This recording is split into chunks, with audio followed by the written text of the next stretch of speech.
Hey guys, this is Dubus, and I'm going to be winging this, so don't mind the unprofessionalism. Usually I like to put my videos nice and neat together for you guys. But May forecast, we are going to have two new units in just a couple of days here, the Necromancer and the Light Seeker. Now to look at their health and attack, very similar to the Bone Marksman, which means they're going to be tanky and they're going to be good damage dealers. Now right off the bat, I think that the Light Seeker is going to be better because his ability is passive and you deals continuous OE damage and have self heal every 3 seconds, right? So passive, I don't know how the in-game mechanics are exactly, but it means that he'll be able to have his passive ability go off multiple times during battle, right? While the Necromancer has a charge time of 10 seconds, so you have to wait 10 seconds for him to summon 4 skeletons, and then every 10 seconds after that, he summons 4 more. And battles between new and intermediate players usually last only about 30 seconds. So you're talking to him, he gets to use his ability maybe 3 times. That's if he survives that long.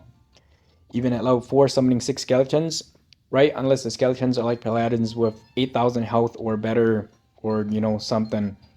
I don't think that the Necromancer is going to be much use or as good as the Light Seeker. I mean, as a mythic, he might be good, but comparing to the Light Seeker, I don't think he's going to be as good.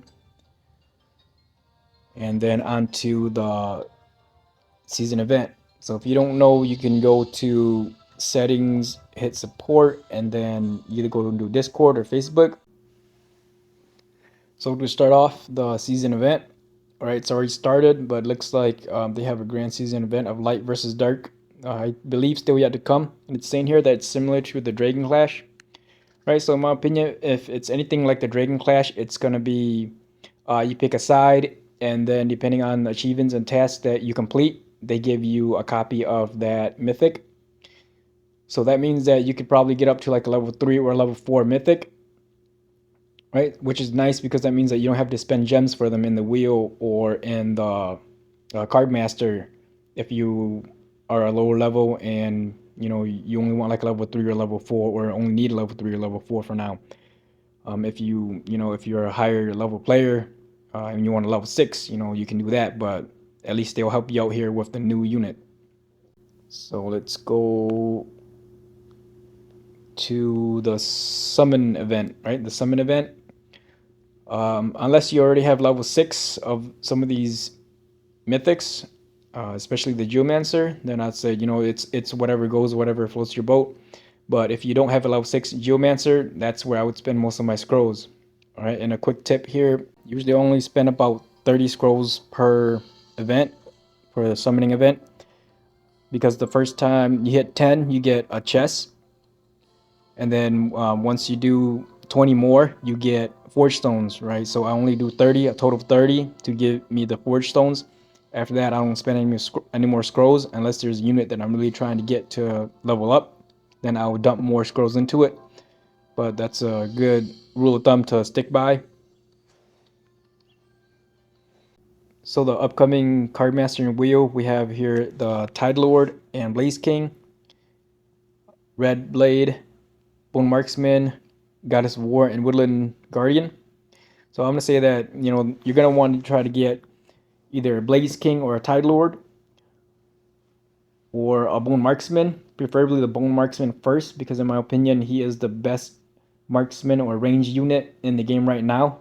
Right, we can't say comparing to the two new units that is coming, but right now I say that the Bone Marksman is the best range unit to have, or a marksman unit at least. So if you don't have him already at level 4, I would say save your gems and get him to level 4. If you do, and you don't have a Blaze King or a Tide Lord, then I would say save your gems for either a Blaze King or a Tide Lord.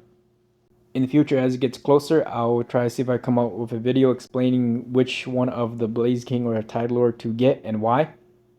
Other than that, like I mentioned, we have here the Goddess of War, which is good, the Woodland Guardian, which is also good, and then the Red Blade. I just don't think that the Red Blade is good enough to be worth getting unless you can get him to level 4.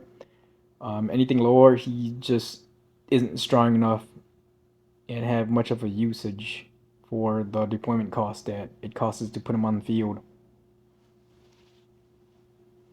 And now, last thing is the reason why I mentioned level 4, right? Between these mythics is that seems to be the sweet spot, especially for like range units.